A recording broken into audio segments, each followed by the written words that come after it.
dengan kami Pojok Dewa Channel dalam acara Asal Omong. Pada kesempatan ini kami masih berbincang-bincang tentang warung yang dicenggoi oleh bapak-bapak yang besar tadi. Nah, bagaimana kelanjutannya tentang bagaimananya? Nah, kita kembali lagi ke Pak dosen. Bagaimana kelanjutannya itu, Pak dosen? Oh ya. Biar lebih jelas lagi ini.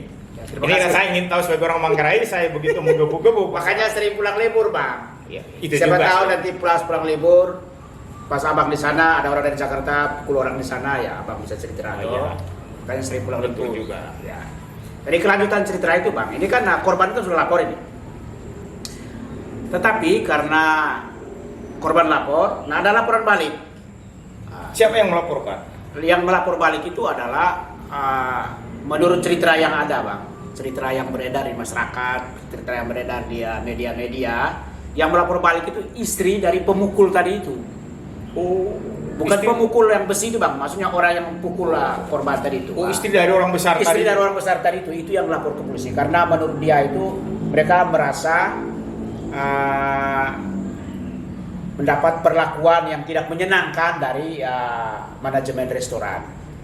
Jadi itu dia dilapor, manajemen restoran itu dilapor oleh sang istri itu. Jadi memang Bang, cerita-cerita seperti ini memang perlu hati-hati juga ya kalau kita berhadapan dengan di restoran. Misalnya kalau saya pelayan kan, kalau saya melayani abang datang dengan istri abang, saya ekstra hati-hati juga karena kalau abang lapar tambah istri kompor-komporin abang, tambah panas lah pasti abang kan. Begitu. Jadi kurang lebih Tambah begitu, Bang. berkurang oksigen di kepala dong. Ya, gitu. Jadi memang kasus itu sekarang ada laporan balik gitu. Laporan balik dari istri dari orang besar tadi itu. Dari Bek itu ya. Jadi laporan balik ke polisi. Dan itu juga sedang diproses di polisi. Mudah-mudahan polisi di sana juga bijaksana lah melihat kasus-kasus begitu. Jadi bagaimana itu mendapat, karena pelayanan yang terbaik itu kan standarnya apa, Bang? Pasti kan standarnya SOP kan.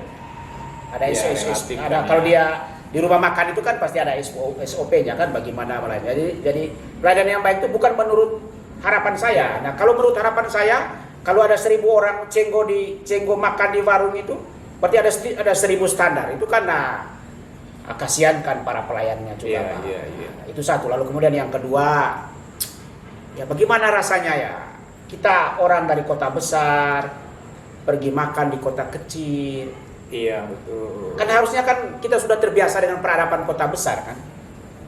Harusnya begitu, Bang. Iya, Jadi iya. sudah terbiasa dengan peradaban kota besar.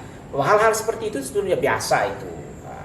Ketika kita duduk, ada orang mengatakan, Pak, Bu, di sini sudah ada yang pesan. Itu kan biasa itu di kota besar itu. Oh ya, Tapi mungkin orang besar ini dan istrinya hanya tinggal di kota besar, tetapi belum memiliki pengalaman kota besar. Tapi cara berpikirnya masih kota kecil, Bang. Di kampung, jadi cepat tersinggung dengan hal-hal seperti itu. Sehingga dia lapor, Bang. Jadi istrinya yang lapor balik ini, bukan suaminya yang orang besar itu, tapi istrinya, Bang. istri orang besar ini. Istri Ya? orang besar itu yang melapor. Ngamuk mungkin istrinya, Bang. Ya, saya potong. Dan itu kasusnya, saya Pak. potong sebentar, Pak Ya. dosen. Sebenarnya tindakan ini juga secara tidak langsung mencerdai, Ya. Mencederai siapa, Bang? mencerdai segala macam problematika kemanusiaan yang ada di kota yang diberi label dengan premium. Kan jangan karena kita orang besar dengan serta-merta kita melakukan tindakan kekerasan atas nama pelayanan, Ya. kita memukul orang. Saya kira seperti itu kan mencerdai kemanusiaan. Ya. Harusnya kan kota bertumbuh dengan baik, ya kan? Sudah pastilah ada. Biasalah itu, Bang. Ya. Nah, Nah ini problem sebenarnya, atau gimana menurut Pak dosen? Ya, kembali lagi ke laporan pelapor tadi itu. Jadi harapan saya kan begini Bang, kalau misalnya abang pergi dengan istri, itu artinya istri itu kan simbol kasih sayang sebetulnya. Iya, iya. Artinya kalau abang bawa istri ke tempat umum, itu artinya abang sedang membawa kasih sayang yang besar.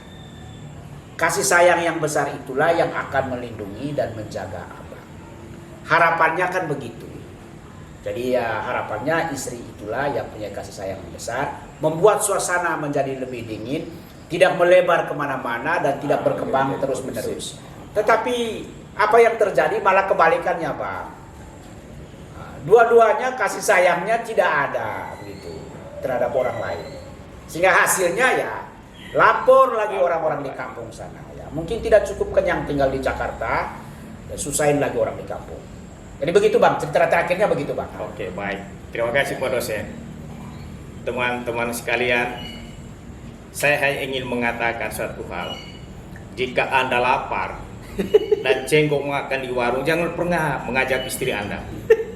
Karena istri tidak selamanya memberi kedamaian dan ketentraman dalam posisi Anda pada tingkat kepala Anda kekurangan oksigen, tapi malah membuat oksigen itu semakin berkurang. Seperti tadi apa yang dibilang Pak dosen, bukan mendamaikan, malah melapor balik. Jadi hati-hati, jika Anda lapar, jangan pernah mengajak istri Anda untuk mampir di warung. Sampai jumpa.